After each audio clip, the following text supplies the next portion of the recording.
of moments ago, and I thought to myself, what the hell am I doing here, if I may be brutally frank? And a colleague said, well, you'll undermine them. So it's true, I am a bit of a subversive.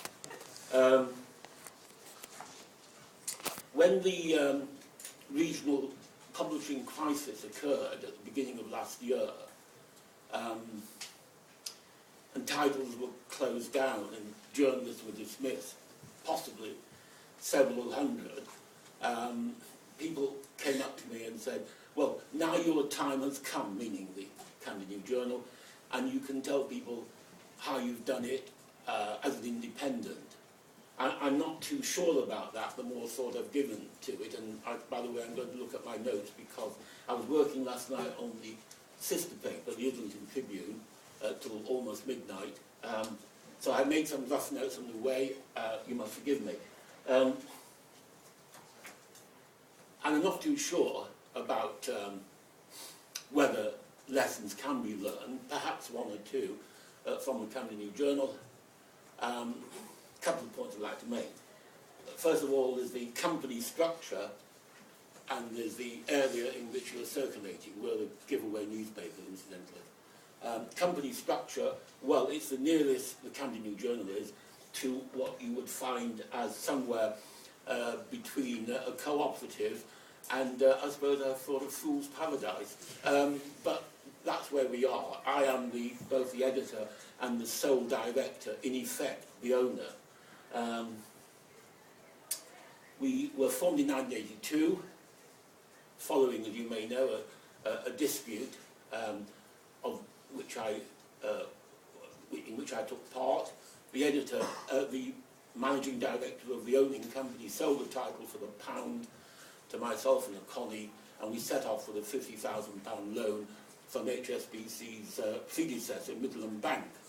We ran into trouble in the first 6 months, went into the red, got a top of 100k more or less as a loan, and it took about 2.5 years, and then we went into the black. So by the mid-80s, we were in the black, and we've expanded more or less ever since. There are limitations to how far we've are able to go, because of the scarcity of capital. It's things I fervently believe in, which I think are quite important. One is we have, and this may amuse people here, an egalitarian pay structure. I really believe that's important for the company.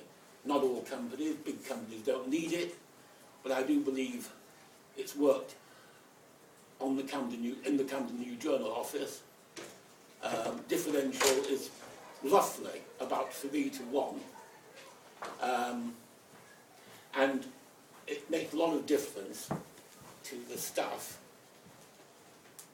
Yes, I'm the boss, but I think the staff feel that, unlike what politicians say today, we are all, that's me as well, genuinely in it.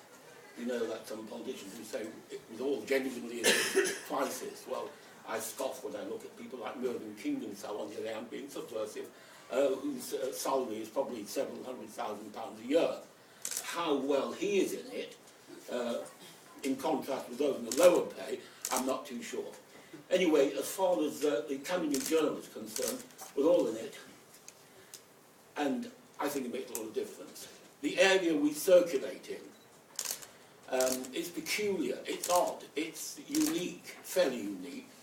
Is there another place in the UK which has been the home of so many radicals since the early 19th century? Poets starting from Keats, William Hazlitt, going towards the end, Dickens, George Bernard Shaw. Today, almost every novelist you can think of, who's well known, most of them live in or near Hampstead, which we cover. Politicians, Alistair Campbell, Mandelson, Adonis, they're all part of it. So there's a uniqueness in that sense, but much more importantly, there are very intensely lived-in villages, and I think I don't spot them in other parts of London, in which you will have a population of 7,000 or 8,000 or 9,000 people, and of them, several hundred, maybe 1,000 plus, are what I call thinking, active readers.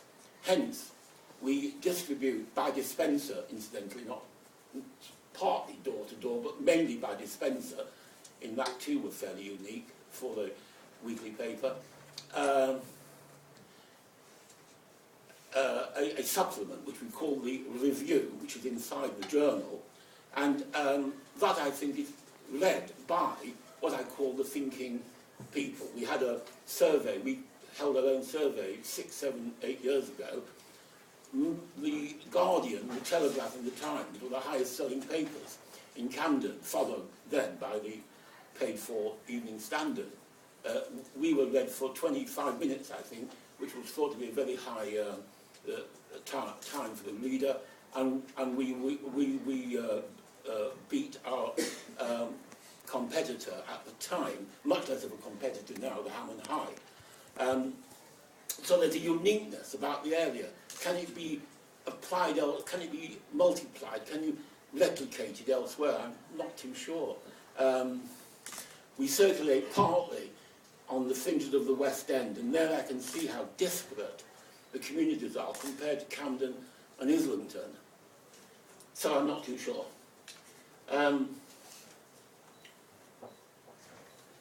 Another thing that's important is to tailor the paper to the community.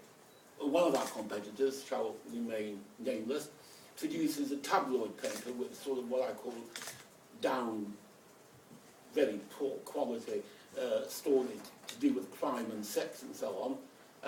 Not that I'm against stories on crime and sex. It's a question of how much prominence you give them.